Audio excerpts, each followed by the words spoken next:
My parents called me the backup kid my whole life. When they needed a kidney, the main kid said no. So did I. The backup was finally off duty. Hey Reddit. So my parents literally called me their backup kid for my entire childhood, treated my older sister like royalty while I got the leftovers of their attention and resources, and then had the audacity to come crawling to me when dear old dad needed a kidney transplant and golden child refused to get tested. Spoiler alert, I said no too. Grab some popcorn because this family drama is about to get spicy. Let me paint you a picture of my childhood. I'm 29 male, and my sister Olivia is 32 female. From the moment I was born, I was basically an insurance policy with legs. My parents didn't have me because they wanted another kid. They had me because they wanted a backup in case something happened to their precious firstborn. They never actually said those exact words when I was little, but kids aren't stupid. You pick up on things. When I was 7, I asked my mom why Olivia got to go to expensive summer camps while I went to the free programs at the community center. Her exact words were, "Well, honey, Olivia is our priority. You're more like our safety net." A safety net. That's what my 7-year-old brain had to process. Not, "We love you both equally," or "Everyone's special in their own way." Nope. Just straight up, "You're the backup plan, kid." My dad was somehow even worse about it. When I was 10, he sat me down for what I thought was going to be a father-son talk.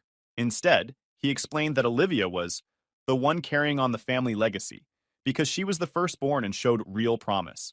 I asked what I was supposed to do, and he patted my head and said, "You're here to support your sister and help out if she ever needs you." 10 years old, and I was already being groomed to be a support system for someone else's dreams. The favoritism wasn't subtle. Olivia got a brand new MacBook Pro for her 13th birthday, one of those sleek ones all her friends had. I got a refurbished laptop from a thrift store when I turned 13. The thing had scratches everywhere, missing keys, and crashed constantly. When I asked why Olivia got a new one and I didn't, my dad said Olivia needed it for her advanced classes, while I could make do. When Olivia wanted to join the traveling soccer team that cost $3,000 a season, my parents found the money. They went to every game, bought her expensive gear, and put a soccer mom bumper sticker on their car. When I wanted to join the debate team that cost $200 in fees, I was told to get a part-time job if I wanted to do expensive extracurriculars. $200 total for the entire year. That's what my intellectual development was worth to them. So I got a job at 14, working weekends at a grocery store.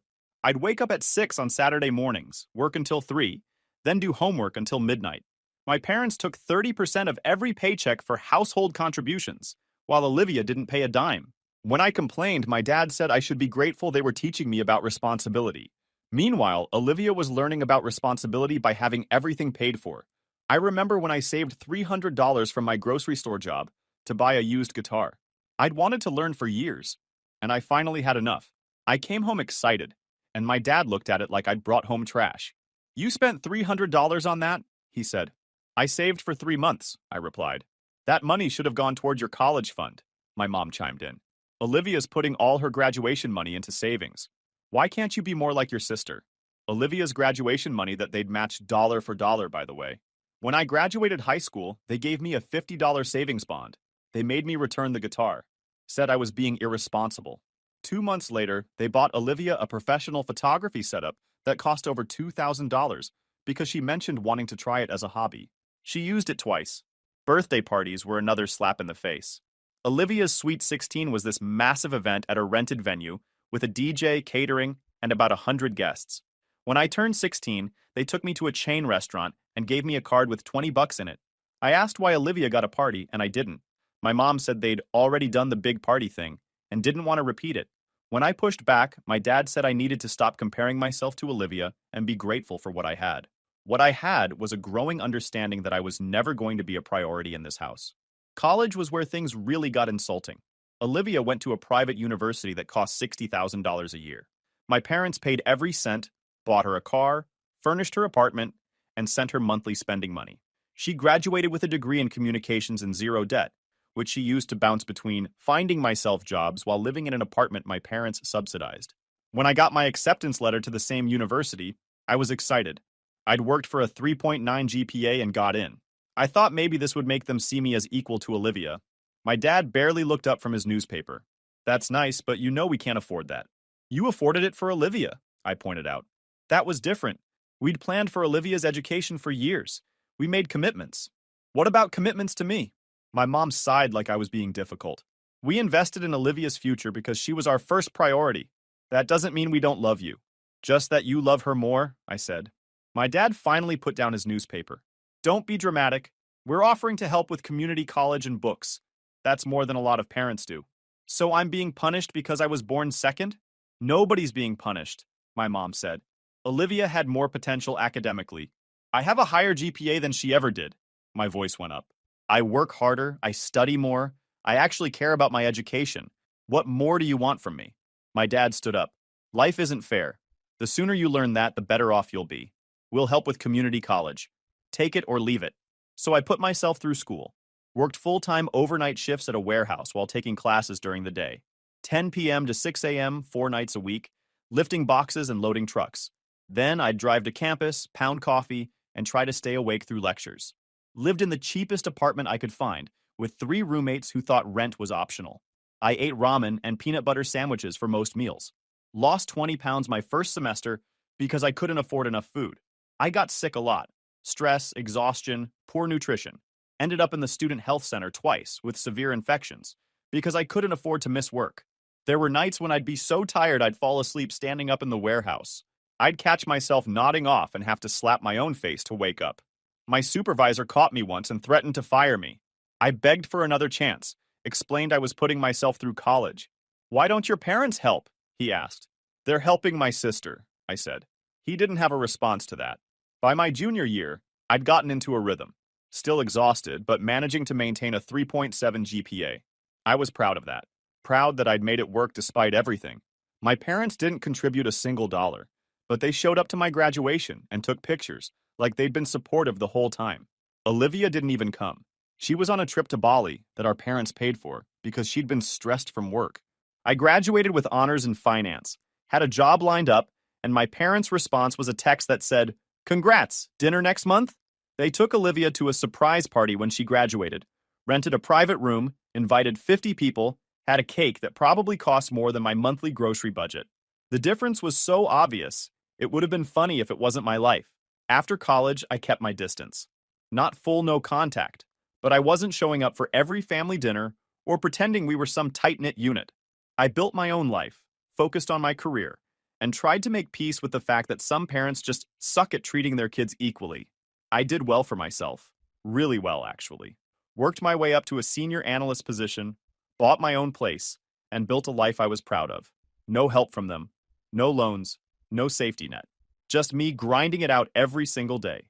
Meanwhile, Olivia bounced from job to job, went through 3 career changes that my parents funded with various courses and certifications, and eventually landed in what she called freelance consulting, which was code for barely employed, but parents pay my rent. Every few months, my mom would call and drop hints about how I should help out my sister or be there for family. I'd politely deflect and change the subject. I wasn't falling for that trap. I'd spent my whole childhood being the backup. I wasn't going to spend my adulthood being the ATM. Then, about 8 months ago, my dad started having health problems. Started feeling tired all the time. Noticed swelling in his legs. Wasn't bouncing back from normal stuff. He ignored it for weeks because he's one of those guys who thinks doctors are for weak people. Finally, my mom dragged him in for a checkup. Kidney disease. Pretty advanced too. His kidneys were functioning at about 20% capacity, and the doctors said he'd need dialysis soon, and eventually a transplant. The whole family got called in for a meeting at their house, which should have been my first warning sign that something bad was coming. My mom was crying before we even sat down. My dad looked smaller somehow, like the diagnosis had physically shrunk him. Olivia was on her phone half paying attention, which was pretty on brand for her. I felt bad for my dad despite everything. Kidney disease sucks, and I wouldn't wish it on anyone. The doctor had explained that the best outcomes came from living donors, preferably family members. My mom went off on this whole speech about how we need to come together as a family, and this is what family does for each other. I nodded along, figuring they'd need support during dialysis and hospital visits. I could do that much. Then my dad cleared his throat and looked directly at Olivia. "We need you to get tested to see if you're a match." The room went quiet. Olivia looked up from her phone like she'd just been told she had to do her own laundry for the first time. "Tested for what?" "To donate a kidney," my mom said, reaching for Olivia's hand. The doctors said you're the best candidate since you're young and healthy and family. Olivia literally recoiled, pulled her hand back like my mom had offered her a live snake. Wait, you want me to give you one of my kidneys? My dad nodded, looking hopeful. Sweetheart, the doctor said with a living donor from family. My chances of... No. Olivia cut him off. Just straight up no, with zero hesitation. My parents looked like she'd slapped them. My mom started crying harder. Olivia, honey, please just think about... I said no. Olivia stood up, grabbing her purse. I'm not doing surgery. I'm not giving up an organ. I have a life. I have plans. This is crazy that you'd even ask me. Plans? My dad's voice cracked. What plans are more important than saving my life? Olivia headed for the door. I'm planning a trip to Greece in 3 months. I'm not going to be recovering from surgery. And honestly, this whole thing is just really heavy and I can't deal with it right now. I'll think about it. She left, just walked out while my mom sobbed, and my dad sat there looking destroyed. I sat frozen, trying to process what just happened. The golden child, the priority, the one they'd invested everything in, had just said no without even pretending to consider it. My mom turned to me, mascara running down her face. Here it comes, I thought. And I was right. You'll get tested, won't you? She wasn't really asking. It was more like she was informing me of my duty. You're a match, you have to be. You're his son. There it was. The backup plan was being activated. Olivia taps out, so now it's my turn to step up. Like I'd been sitting on the bench waiting for my moment to be useful. I need to think about it, I said, which was not the answer she wanted. My dad actually scoffed. Think about what? I'm your father. I need a kidney. You get tested. The entitlement was stunning. Not, would you consider? Or, we'd be grateful if you'd think about it. Just a straight-up command from the man who'd called me a safety net and treated me like a second-class citizen my entire life. This is a major surgery, I said slowly. It's not like donating blood. I could have complications. I'd need recovery time. I need to consider all of that. My mom's tears dried up real quick, replaced by anger. After everything we've done for you, this is how you repay us? Your father is dying and you need to think about it? I almost laughed again. That same bitter laugh from when I was 18 and found out I was the backup plan for college funding too. Everything you've done for me? You want to list that out? Because I've got a pretty different list of everything you didn't do for me. Don't you dare, my dad started. But I was done. I'll think about it, I repeated. I'm not saying no. I'm saying I need time to consider a major medical procedure. That's reasonable. I left before it could turn into a screaming match. Drove home in a daze, my mind racing. Part of me felt guilty. This was my dad's life we were talking about.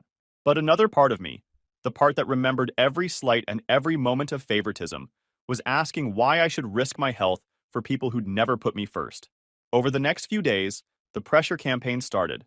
My mom called 6 times a day, leaving crying voicemails about how I was killing my father. She sent me articles about kidney donation, like I hadn't already done my own research. She had my aunt call me, then my grandmother, then random family friends I hadn't spoken to in years. The message was always the same. Family takes care of family, and he's your father, and how can you be so selfish? Nobody mentioned that Olivia had refused outright. Nobody asked about my concerns or my health. It was just assumed that because I was the backup kid, I'd come through when the main plan failed. I did my research, read every article, talked to actual transplant doctors, learned about the risks. Kidney donation is major surgery with real complications. Blood clots, infections, hernias, chronic pain. Some donors end up with kidney disease themselves years later. The recovery is brutal. 6 weeks minimum, sometimes longer. And there's always the chance that your remaining kidney could fail. The statistics weren't comforting. About 1 in 3,000 donors die from the surgery itself. 1 in 3 experiences some complication. 20% deal with long-term issues. I spent hours reading donor stories online. Some people had beautiful experiences. They felt fulfilled, grateful they could help. Those stories made me feel like garbage for hesitating.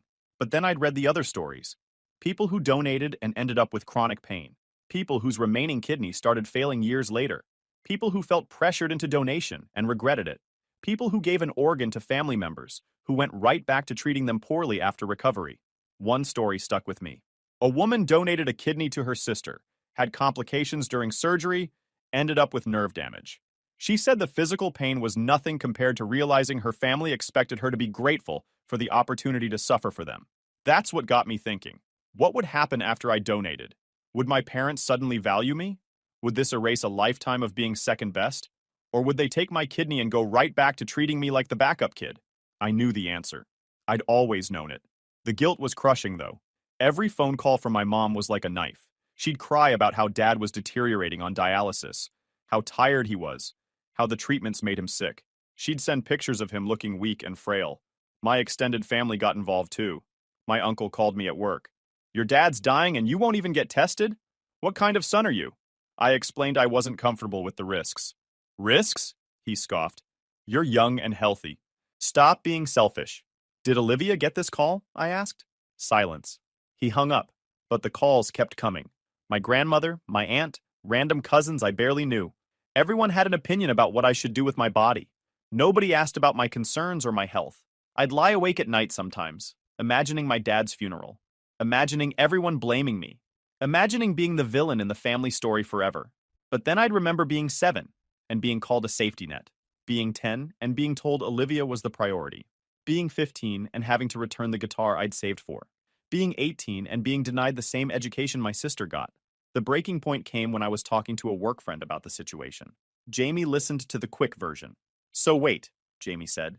They want you to have major surgery for a dad who treated you badly your whole life? And your sister already said no, but all the pressure's on you? Yeah, that's insane. You don't owe them your kidney. But he's my dad. If I don't do it and he dies, he won't die. Jamie cut me off. He's on the transplant list. He'll get a kidney. It might take time, but that's what the system is for. You're not his only option. You're just his preferred option because they're used to you being the one who sacrifices. That hit hard. They were used to me sacrificing, used to me being the responsible one, and they'd never appreciated it. What would they do if you weren't here? Jamie asked. If you didn't exist, they'd just wait for the list like everyone else, right? Right. So let them wait. You didn't cause his kidney disease. You don't have to solve it by cutting yourself open. I went home that night and really thought about it. Jamie was right. If I wasn't around, my dad would be in the exact same situation, waiting on the transplant list. My existence didn't create an obligation. The next day, I made my decision. No to the testing, no to the donation, no to being the backup plan one more time.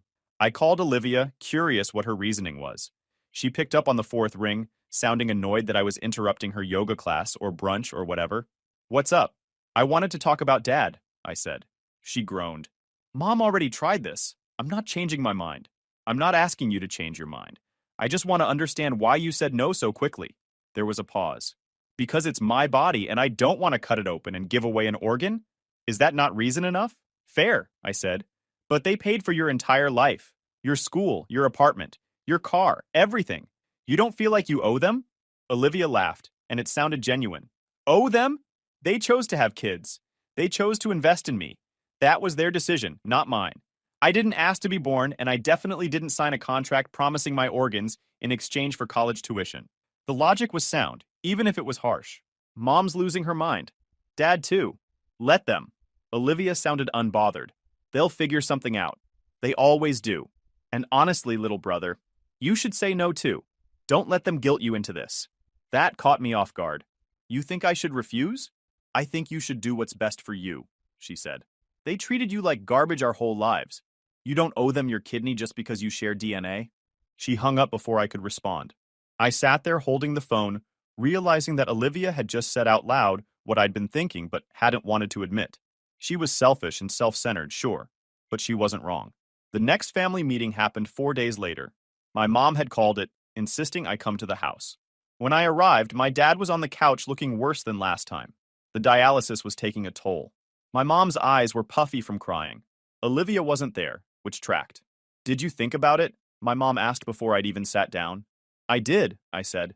I thought about it a lot, actually. And? My dad leaned forward, looking hopeful.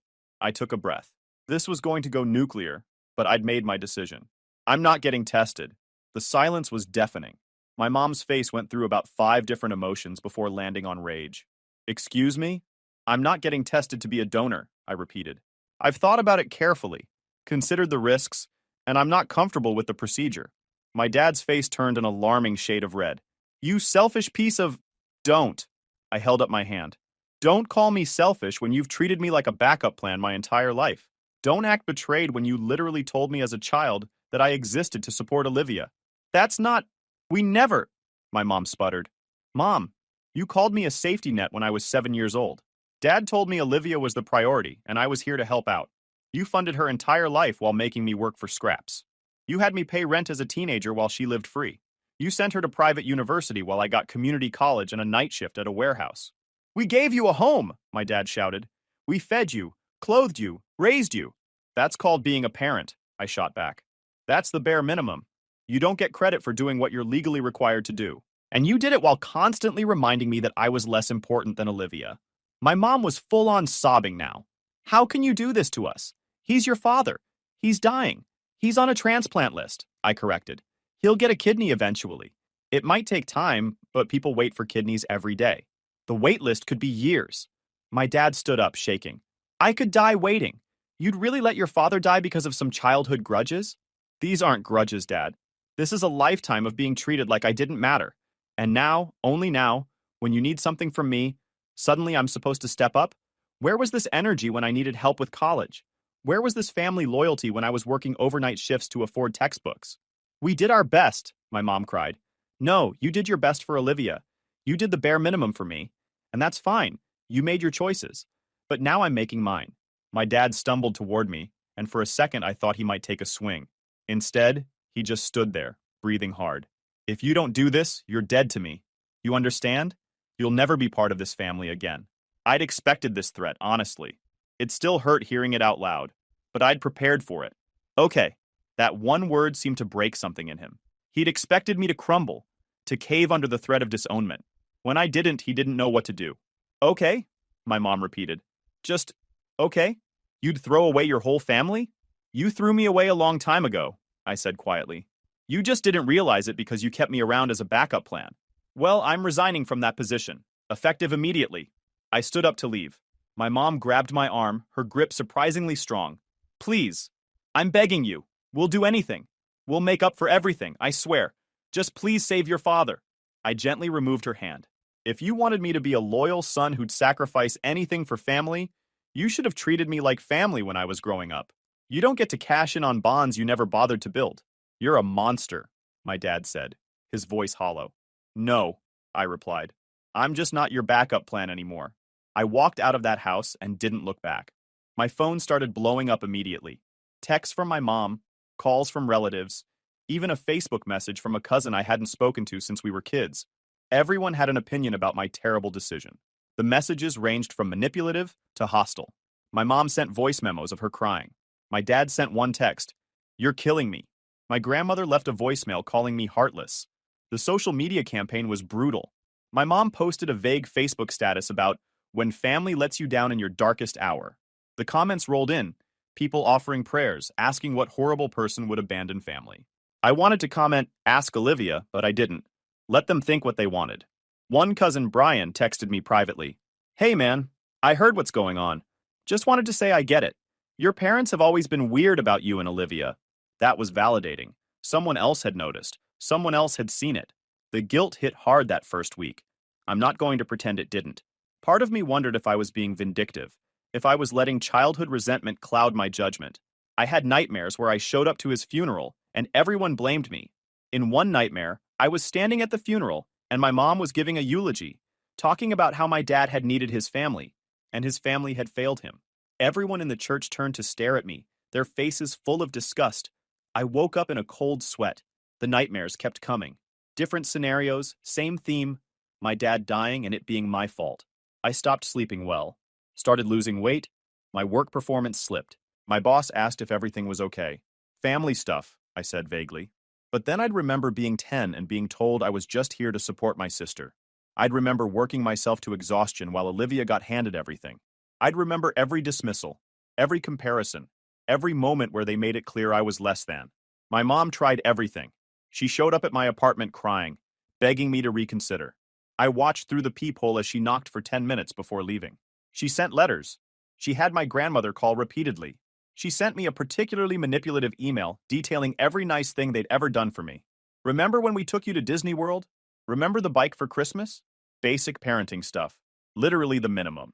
But she framed it like I owed them an eternal debt. The email ended with, "After all we've done for you, this is how you repay us? By letting your father die? I pray you never have children who treat you this way. I deleted it without responding. My uncle showed up at my work, walked right into my office building and sat in the lobby until I came down. Out on the sidewalk, he launched into a speech about family loyalty, about how disappointed my grandfather would be, about how I was throwing away my soul. Olivia said no too, I pointed out. Olivia's always been selfish, he countered. You're better than her, which is why this is so disappointing. So I'm being punished for being the good kid? You're being asked to be the good kid one more time. No, I'm being asked to risk my health for people who never put my health first. I'm being asked to save a man who told me I was less important than my sister. I'm being asked to do something Olivia refused, but somehow I'm the only one getting harassed. He didn't have a response. Tried to argue for a few more minutes, then left. But here's the thing they didn't want to acknowledge. Olivia had said no first. Without hesitation, without any soul searching. She just declined. But somehow, all the family pressure was on me. All the guilt trips, all the manipulation, they all came to me. Because I was the backup plan. And backup plans don't get to say no. Except I did. I said no, and I meant it. About 6 weeks after my decision, I got a call from a number I didn't recognize. Normally, I'd let it go to voicemail, but something made me answer. Is this Jake? A woman's voice I didn't know. Yes? This is Patricia from the transplant center. Your father's name came up on the donor list. We found a match from a deceased donor. I nearly dropped the phone. You found a kidney? Yes. The surgery is scheduled for tomorrow morning. I'm calling his emergency contacts to let them know. I was still on the emergency contact list. That was almost funny. Will he be okay? The kidney is a good match. Barring complications, we expect a positive outcome. I thought you'd want to know. I thanked her and hung up. Then I sat on my couch for about 20 minutes just processing. He was getting a kidney. From someone who'd already died. Someone who'd checked the organ donor box on their license. And given my dad a second chance at life. No family drama required. No guilt trips necessary. Just the regular transplant system working exactly as it's supposed to. I didn't go to the hospital. Didn't call to check in. My decision was made and I was sticking with it. But I did feel a weight lift off my shoulders, knowing that he was getting help, and I didn't have to be the one providing it. The surgery went well, according to the family rumor mill, that still tried to keep me in the loop. My dad was recovering, the kidney was functioning, and his prognosis was good. My mom posted on Facebook about miracles and prayers answered, with no mention of how both of her children had refused to help. About 3 months post-surgery, I got a letter in the mail. Real, actual mail with a stamp and everything. It was from my dad. The letter was 5 pages long, handwritten and rambling. The first 3 pages were all about his health journey, the surgery, how grateful he was to be alive. Standard stuff.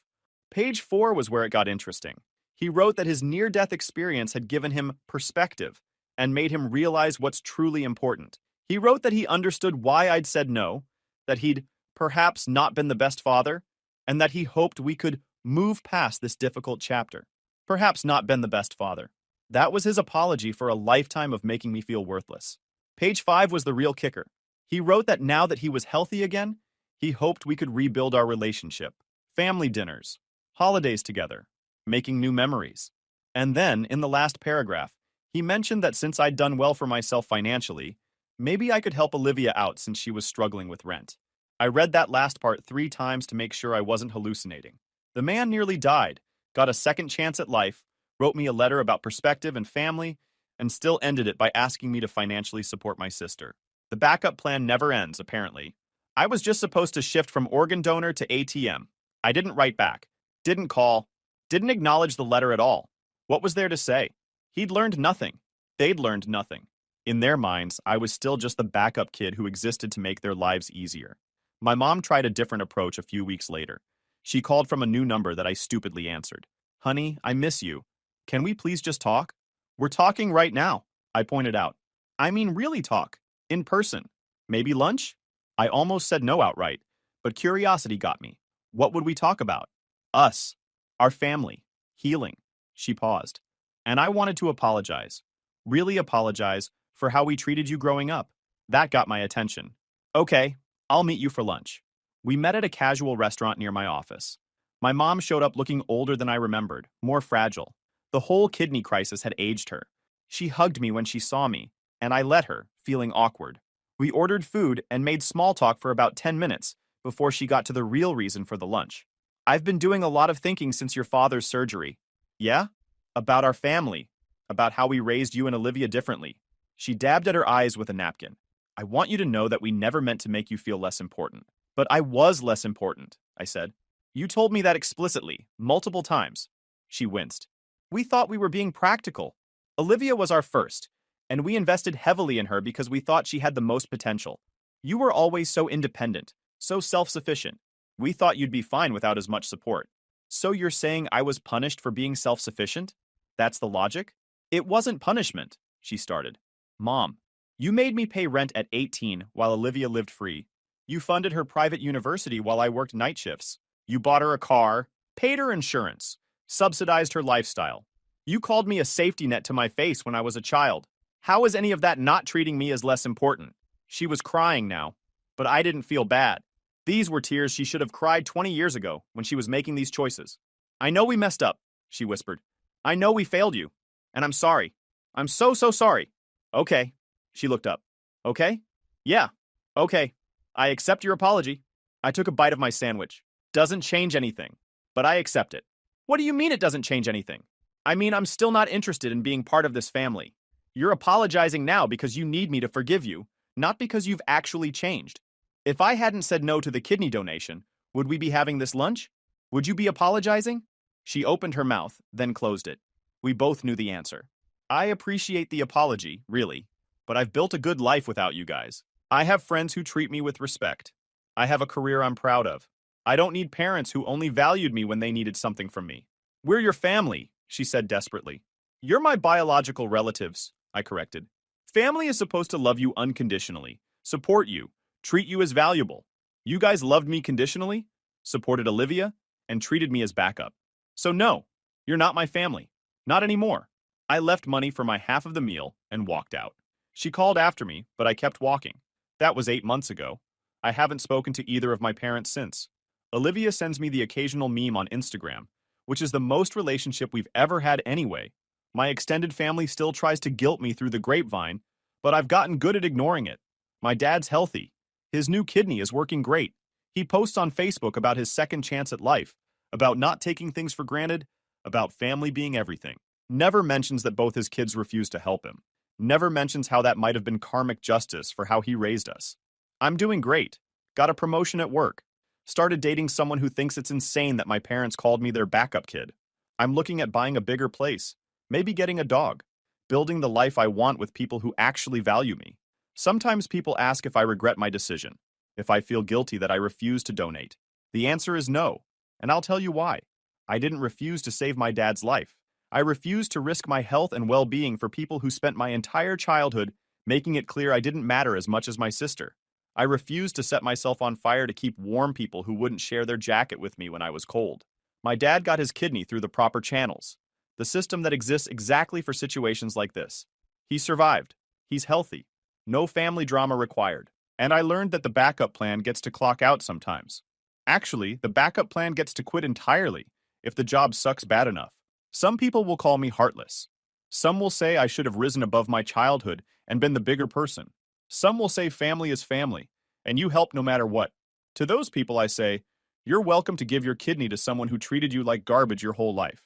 I'll be over here living my best life with 2 functioning kidneys and 0 guilt. The backup kid is officially off duty. Guys, we are so close to hit 100,000 subscribers on this channel. If you are not subscribed to the channel, please consider subscribing. It really helps hit that 100,000 mark. Thanks for making this dream come true.